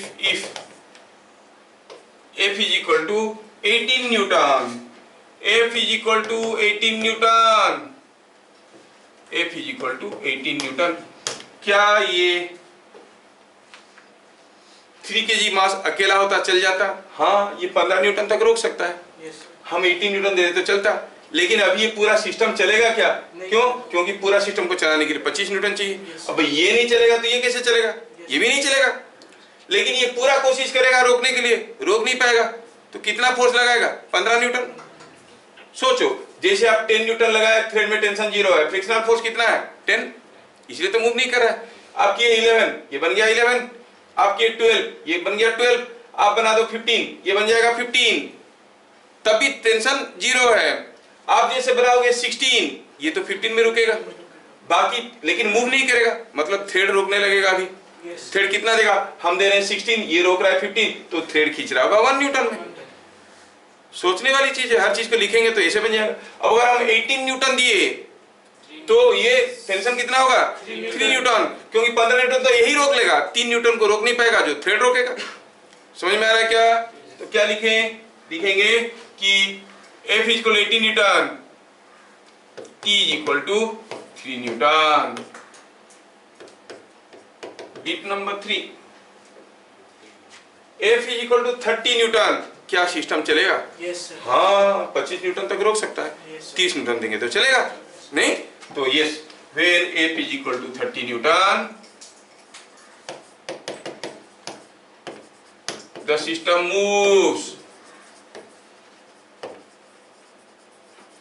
with acceleration कितना? मैं खींच रहा हूं 30 में, रोकने वाली फोर्स है 25 न्यूटन, मास कितना है? 2 kg और 3 kg। Net force by mass 1 metre per second square. मैं खींच रहा हूं 30 न्यूटन में, दोनों मिलके फ्रिक्शनल फोर्स दे रहे हैं 25 न्यूटन का, और रोक नहीं पा रहे हैं तो चल रहे हैं। क्या होगा? एक्सीलरेशन, नेट फोर्स बाय मास। अब पूछा है tension in the thread, tension in the thread, तो ये हो गया आपका ब्लॉक। कौन सा ब्लॉक है ये? इधर वाला कौन सा? ये 2 kg वाला ब्लॉक है। 2 kg वाला ब्लॉक को थ्रेड खींच रहा है, क्या टेंशन में मालूम नहीं है, लेकिन ये चल रहा है 1 metre per second square acceleration में। इसका वेट सबको मालूम है, किसी को छुपा नहीं है कि इसका रिएक्शन फोर्स आर है और इसके ऊपर फ्रिक्शनल फोर्स म्यू आर है, क्योंकि ये स्लाइड कर रहा है और ये चल रहा है ए में, तो इसके ऊपर स्यूडो फोर्स आ रहा होगा 2F। ये 2 kg के बाद चल रहा है, समझ में आ रहा है क्या? अब ये 2 kg के ऊपर सारा एक्सटर्नल फोर्स के साथ साथ मैंने स्यूडो फोर्स दिखा दिया। I can apply conditions of equilibrium. What is that? Sigma fx is equal to 0. अब ये r कितना है? 2g. r तो 2g है। Here r is equal to 2g और sigma fx is equal to 0 gives you t. t इधर को है, t कितना है? इधर को है mu r और 2a। r कितना था? 2g। mu कितना है? 0.5, so it is 0.5 into 2g plus 2 into a कितना है? 1, so it is 2. Is it coming out to be 12 Newton? Yes. So the tension in the thread is going to be 12 Newton. आपको अगर समझने में difficult लग रहा है तो ये क्वेश्चन आपके लिए नहीं है, लेकिन मेरा काम है कि have to cover all necessary concepts associated. कुछ लोग सोच रहे होंगे अरे यार बड़ा डिफिकल्ट है, हमारा वो साथ दूसरे एक सारे पढ़ाते हैं कितना मस्त सब समझ में आता है, क्योंकि वो कुछ नहीं पढ़ाते नहीं। अब हम नहीं पढ़ाते तो तुम भी बोलते हम कितना पढ़ा रहे हैं, सब समझ में आ रहा है। मैं तो कोशिश कर रहा हूँ कि मेरे तरफ से गलती कुछ ना हो जाए। अगर आपकी दोस्त कहीं कहता है कि मैं यहाँ वहाँ ट्यूशन जाता हूँ और हमारे सर ऐसा पढ़ाते हैं कि सब समझ में आ जाता है, तो तुम खुश हो जाओ कि वो आपका कॉम्पिटिटर नहीं है, क्योंकि वो सब कुछ नहीं पढ़ रहा है। समझ में आ रहा है? आप उसको पूछ सकते हो एक ठो करके दिखाओ, तो फिर वो नहीं करेंगे, है ना। तो अगर कोई बोलता है कि हमारे टीचर बढ़िया समझाते हैं सब समझ में आ जाता है, तो सब में देखो ये सब है क्या, तो वो काफ़ी चीज़ें वो लोग नहीं करवाते हैं। सिंपल सिंपल चीज़ें स्कूल में भी देखो क्या करवाएंगे, यही सब करवाएंगे। ये सब करवाते हैं क्या? नहीं, कोचिंग में भी नहीं करवाएंगे। ठीक है, क्या ये कोचिंग को छोड़ के आगे बढ़े? समझ में आ गया सबको? चलिए आगे बढ़ते हैं। टाइम परमिट कर रहा है, ओहो 5-6 मिनट है। पूछा है find the acceleration of blocks in adjoining system. ये सिस्टम में ब्लॉक का एक्सीलरेशन बताओ। क्या ऐसा क्वेश्चन हम लोग पहले नहीं किए थे पुली का टाइप 1 कैटेगरी में? हाँ, ड्राइविंग फोर्स बाय ड्रिवन मास। यहाँ पर ड्राइविंग फोर्स क्या है? क्या है? 5T। यही चलाने की कोशिश कर रहा है, क्या कोई रोकने वाला है? हाँ है। यहाँ पर कितना मैक्सिमम फ्रिक्शनल फोर्स हो सकता है? 15 न्यूटन। क्या ये इसको रोक पाएगा? नहीं रोक पाएगा, तो ये चलेगा मतलब यहाँ पर फ्रिक्शनल फोर्स कितना होगा? Mu into mg। नहीं, mg हो गया 30, म्यू हो गया 0.5, मल्टीप्लाई कर दो तो हो गया 30 न्यूटन। 15 न्यूटन। क्या बात समझ में आ रहा है? यस। तो हम कहेंगे हियर ड्राइविंग फोर्स क्या है? खींचने वाली फोर्स है ये 50 न्यूटन का, रोकने वाली है म्यू जी, तो ये हो गया कितना? 15 न्यूटन का, तो हो गया 35 newton. And driven mass, what is the driven mass? ये फोर्स के चलते कौन सा मास चल रहा है? दोनों चल रहे हैं। कौन? 3 and 5, so it is 8 kg। तो क्या होगा acceleration? Driving force by driven mass 35/8 metre per second square. Sir, हाँ बोलिए सर, ड्राइविंग फोर्स में स्यूडो फोर्स नहीं आएगा सर? नहीं, ड्राइविंग फोर्स होता है कोई बॉडी एक्सीलरेट कब करता है? Because of the external force acting on it. Pseudo force ना एक्सटर्नल है ना इंटरनल है, तो झूठ-मूठ का फोर्स है नहीं। हाँ, तो ये बात आ गया 35/8 मीटर पर सेकंड स्क्वायर। ये क्वेश्चन आज की क्लास का आखिरी क्वेश्चन होगा और ये बहुत ही इंपॉर्टेंट क्वेश्चन है। इतना इंपॉर्टेंट क्वेश्चन है कि दो जो है प्रिपेयरिंग फॉर मेडिकल वगैरह वो उस क्वेश्चन को एग्जाम में सॉल्व मत करना। सर इंपॉर्टेंट है, सॉल्व क्यों नहीं करेंगे? नहीं सॉल्व मत करना, आंसर याद रखो, ये डायरेक्टली लिखना है। इतना चालू टाइप का क्वेश्चन है, सारे अच्छे बुक में मिलेंगे और इतना सारा एंट्रेंस में आ चुका है कि आजकल किसी में भी नहीं आ रहा, लेकिन आ सकता है ना। तो क्या दिया है क्वेश्चन को देखो।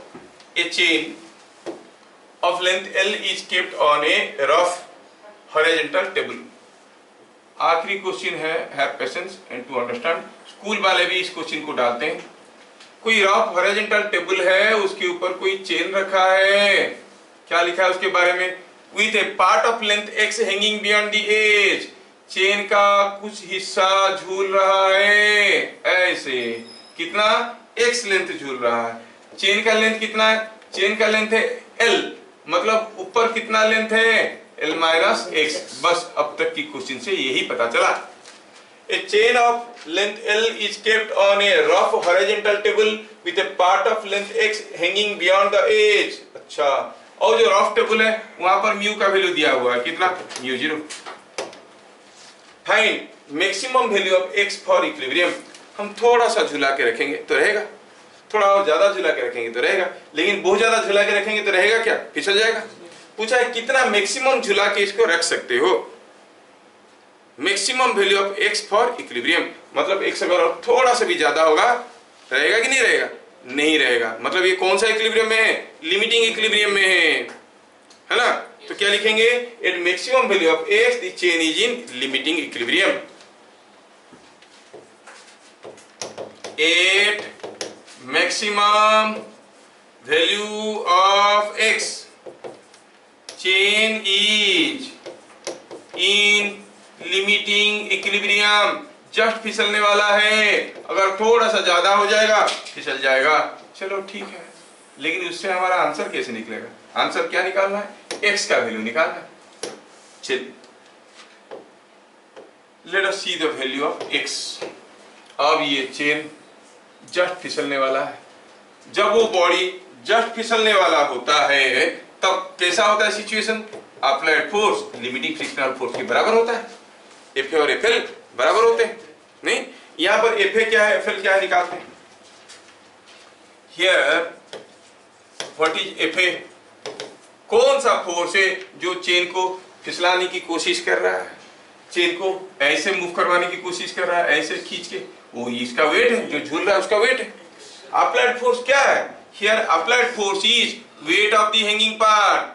Here applied force is weight of hanging part, जो झूलता हुआ पार्ट है उसका जो वेट है वही है अप्लाइड फोर्स। चलो मानते हैं कि m is let, m is mass of chain, दिया तो नहीं है, हम एज्यूम कर लिए, ठीक है। तो L लेंथ का मास m है, x लेंथ का मास कितना होगा, मास कितना होगा, मास per unit length into x। जो झूल रहा है उसका मास कितना होगा, मास per unit length into x। क्यों रे, समझ में नहीं आ रहा, अरमान कुछ दूसरा अरमान जागने लगा क्या, अभी तो छुट्टी होगा जाएंगे, वो मंचूरियन वाला वेट कर रहा होगा, ऐसा तो कुछ नहीं है ना। हाँ, तो ये m by l into x हो गया mass of the hanging part, weight क्या होगा इंटू g, है कि नहीं। अच्छा, ये जो चेन है क्या इसके ऊपर नॉर्मल रिएक्शन क्या है बता सकते हो, r, ये इसका वेट है, इसका वेट कितना है, mass per unit length into length of this part, कितना, l minus x into g। ये भी समझ में आया नहीं। और FA is equal to FL, अभी तो देखे कि बॉडी अगर लिमिटिंग इक्विलिब्रियम में है, FA is equal to FL at limiting equilibrium, FA is equal to FL, मतलब m by l x into g is equal to m by l l minus x into g into mu, mu R, है कि नहीं। FL क्या होता है, mu R. अब m मालूम नहीं था लेकिन कोई फर्क नहीं पड़ता, वो तो कैंसिल हो गया। क्या मिला आपको, gx, g भी गया क्या, हाँ g भी तो गया, g भी कैंसिल हो गया दोनों तरफ। क्या मिला, x is equal to l minus x into mu. वहां से क्या पता चला, पता चला कि म्यू इज इक्वल टू, नहीं म्यू तो नहीं पूछा, x पूछा है, x इज इक्वल टू क्या हो जाएगा, it is mu x is 1 plus mu, तो it is coming out to be mu l by 1 plus mu. Answer याद रखो, बहुत ही पॉपुलर क्वेश्चन हो गया है ये, क्योंकि इतने बार सारा इंटरेस्ट में आ चुका है, इसीलिए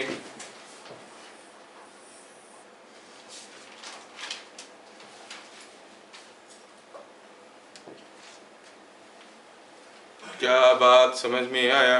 Yes, sir. हाँ, बढ़िया। इसलिए मैं बोला था कि इतने सारा क्वेश्चन करने के लिए थोड़ा क्वेश्चन को लिख के ले आओगे तो जल्दी जल्दी बनेगा। अभी क्वेश्चन लिखते तो और आधा घंटा एक्स्ट्रा लग जाता है कि नहीं? We save time.